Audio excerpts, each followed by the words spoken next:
Sports Interaction has you covered with all the odds on every playoff game. Every playoff game. All of them? Even the disinteresting ones like New York and Carolina. No. That's where Dave Bassel comes on and goes, no, that's where the value is. There are ads. Yeah, that's very true. And remember, you can make these bets before the game starts, live and in play, or how your favorite players perform. They're doing it right since 1997. Sports Interaction is Canada's sports book with the most competitive odds. Sports Interaction makes it easy to deposit, easy to play, easy to cash out. Join now and see that all that sports betting has to offer. Head to sportsinteraction.com/SDPN. That's sportsinteraction.com/SDPN. 19 plus, please play responsibly. Let's do Kickgate. Dude. Before we get into Kickgate, one important thing needs to be said. We are going to do the whole, did Blake Coleman kick the puck? But Edmonton beats the Flames in overtime. McDavid scores. Absolutely. 5-4. It's a 5-game series. The game was not lost because Blake Coleman's goal was taken back. The Calgary Flames had a 2-0 lead in Game 2. They had a 2-0 lead in Game 5. They had a 6-2 lead in Game 1. They had which they won. They won. But they only won one game in the entire series. Edmonton's first line combined for 25 points. I'm honestly in the surprised last that's it. 3 games. Oh my God. Oh my God. In the last 3 games of the series, 25 points for the top line. They averaged over 8 points each. Calgary's top line in the last 3 games, 2 points. Jake Markstrom had an .852 save percentage. Goudreau, I have a good friend. His name's Peter. He's from Calgary. He's a huge Flames fan. Peter Klein? No. My friend Peter Farrell. Oh. Peter Klein, who does Game Over Calgary. I was like, just say the Peter guy Klein. Who does Game. No. Peter, I hope one day we're good friends, but I don't think I'd initially describe you as a good friend. I'd probably describe you as a host on the network. Not yet. Not yet. We will be good friends. Peter, you're my good friend as well. You're invited to Schwallywood. He agreed that Johnny Gaudreau looks scared at times in the last 3 games of that series. Well, he didn't want to hold on to the puck. And that's bad because he was the best member of that line. Oh, yeah. Kachuk? Non-existent. No. Those are the reasons the Calgary Flames lost the game and the series. Yeah. Lindholm had a number of near misses yesterday. He could have had a hat trick. Oh, yeah. And he might have had 2 shots on goal. That's why Calgary lost. But before we get into the series wrap-up, if we want to hit it afterwards as well, what did you make of Blake Coleman's hopefully go-ahead goal that was taken back after the refs determined that it was a distinct kicking motion? He kicked the puck into the net, and the goal was not allowed. Well, it should also be mentioned that even if the goal stood, Edmonton could have tied it again. Yeah, there's still time. And frankly, the way the series has gone, I'd call it likely. Right. It wasn't like it was overtime. In the moment, and on the stream, I thought for sure that was going to be a goal. It's crossing the line anyway. It's not a distinct kicking motion. And based on the games I have seen this season, remember the theme of the early part of the season? Like, there's always officiating themes, and things seem to start creating a pattern. The pattern was nothing was a kick. Nothing was a distinct kicking motion worthy of calling a goal back. And there were a number of goals that counted that were going around Twitter yesterday. And one of them was and I forgot about this, the Chris Tierney. He boots the thing into the net against the Leafs. And it was at the height of Peter Mrazek getting, crapped on and everything. No, Jesse, we can't show the footage. No, we're not showing it. I'm just bringing it up for us. Oh, okay, good. Yeah, he kicks the thing. Now, I think the argument at the time was his skate does not come off the ice, which is absurd. But then there's a goal against the Flames, ironically. I think it was Nate Thompson of the... I can't remember the name of the... What day did it happen? I don't know. It happened on March 30th, 2021. Nate Thompson kicks a goal directly into the net. It! And this is the crazy thing. Like, he's messy. No, yeah. Like, So the whole reason you're not allowed to kick pucks in, presumably, is you're wearing knife shoes, right? And you could cut someone's friggin' arm or leg or and neck. Ronaldo over here is foot a foot off the ground. You should not be able to simply oh my God. That's unbelievable. I'm gonna put watching up it again. I'm gonna put up a still on the screen so people watching on the YouTube channel can see how high Nate Thompson's foot is off the ground after he connects with the puck. If that's a goal and Blake Coleman's isn't, I don't know what we're doing here, man. Right. I don't know what we're doing here. No, wait, this couldn't have been this season. This must have been last. This was 2021. Oh, okay, because I was like, wait a sec, there's no fans there. Yeah. March of last year.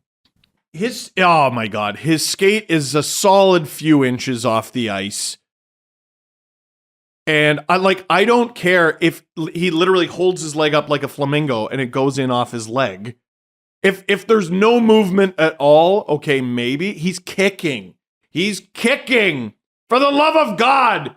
This is a distinct kicking motion, for crying out loud, for Pete's sake. And then Blake Coleman basically helps the thing across the line while, and this is important, while tangled up with Cody Ceci. Mm-hmm. Well, he doesn't have access to his other leg because it's against the goalie and against Ceci. It's trapped. No, so I don't know, just fly into the goalpost then and lose all your teeth then. So in the moment last night, I thought it was clearly a goal. I slept on it, watched it again this morning, and you know what? I actually think it's more of a goal this morning than it was last night. Oh, I didn't think that's what you were going to say. Dude, again, no cheering interest in the... Listen, I work at Sportsnet, and we were like, hey, a Canadian team guaranteed in the Final Four. Hooray. And I was happy to follow the Flames into the conference final. Believe me, there are people who are happy that Connor McDavid is in the Final Four. There's some executives who are like, yes, TV rating. Absolutely. And you're going to... Listen, a lot of people are going to be like, I don't really give a shit about the Oilers, but Connor McDavid, he might do something crazy, so I'm going to tune in. That's a goal. It's a goal. The Flames, not of the game, but of the goal, were robbed. Yes. And I want to know your thoughts on this part, because I find this part of the interpretation of the rule the most egregious thing. So the NHL released a statement on the call here, and I'm going to bring it up if you'll give me a second. Well, this is great, because then we get to get into a conversation that we seem to have so often with the National Hockey League. So all the refs can do is enforce the rules. But then we get into the conversation of what the rules are and what the rules should be. I look at the Nate Thompson kick-in goal, and I look at the Chris Tierney goal, and I look at the Blake Coleman no goal. And I, as a fan, say, I don't care what the rule is. I care about common frigging sense. And either all of those are goals or none of them are. I'm okay with it not counting, but the precedent is it clearly should count based on the ones that have counted. Here is the official rule that the NHL says Blake Coleman violated. A goal cannot be scored on a play where an attacking player propels the puck with his skate into the net using a distinct kicking motion. A puck that deflects into the net off of an attacking player's skate who does not use a distinct kicking motion shall be ruled a goal. My problem with the interpretation of the rule is that at no point did Blake Coleman kick. No! Chris Tierney boots the thing with the toe of his skate, and it counted! Oh, that's a ridiculous call. It's a ridiculous call. I understand the argument that Coleman in the moment is such a high performance athlete. He's one of the best hockey players in the world just by the metric of being in the National Hockey League. Sure. He's top 0.0% of athletes in the world. Yep. He can, in the moment, know that there's a puck there. It's a couple inches from the line. Mm-hmm. I'm going to put my skate next to it, and it's going to push it a little bit over the line. Or how about he's flying forward anyway, and I'm literally just going to extend Just my gonna leg. go by it. Yeah. Okay, you want to say he did that? I'll accept that argument. I don't think he did, but like, okay, I'll accept it. Sure. He didn't kick it then. No.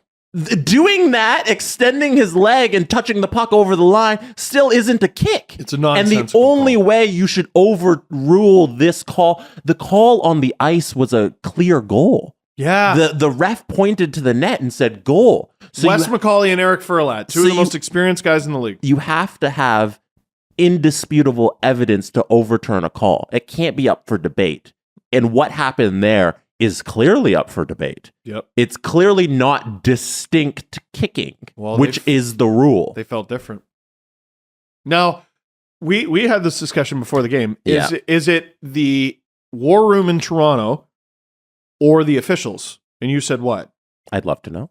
Well, you said, but you think it's in conjunction. I think I don't know the actual who makes the final call or how it works, but I thought the way Wes McCauley was looking at the iPad and the way they had the camera shoot over to Toronto and the guy in the war room with the 80 TVs. Oh, man. First, we got to get them a better thing to watch. Oh, yeah. Cups on. Oh, yeah. That's absurd. Oh, yeah. So I think they're talking. It's like hold your iPad up. Yeah. That's like, what they're using. This is the iPad Pro. Like it's 12 inch, it's 10 inches, I think. That's kind of what they're using to make this call that impacts like millions of dollars in a whole hockey game. And they're making it on like a Nintendo Switch. Yeah. Dude. A Nintendo DS. Let's go even further back. Oh my God. It's so bad. So I think the call is made in conjunction with the refs and Toronto. I think they talk it through. Why would you not? You know, it's two people, you want to talk about it. And then I don't know how you come to that conclusion. It's a horrible call. Also, you have the broadcast on, but you can't hear it. Right. So I was shocked. when Wes McCauley goes over to the penalty box to look at the replay, the broadcast thought it was for offsides. Yes, so they showed that, and then I was like, oh, well, it's clearly not offside. It was kind of close, but with the new rule, the the line goes to the roof. Right, but they called that something. I can't remember. Whatever. The blue line goes to the roof. Yeah. I think it was Mangiapane they were looking at. He ended up being onside.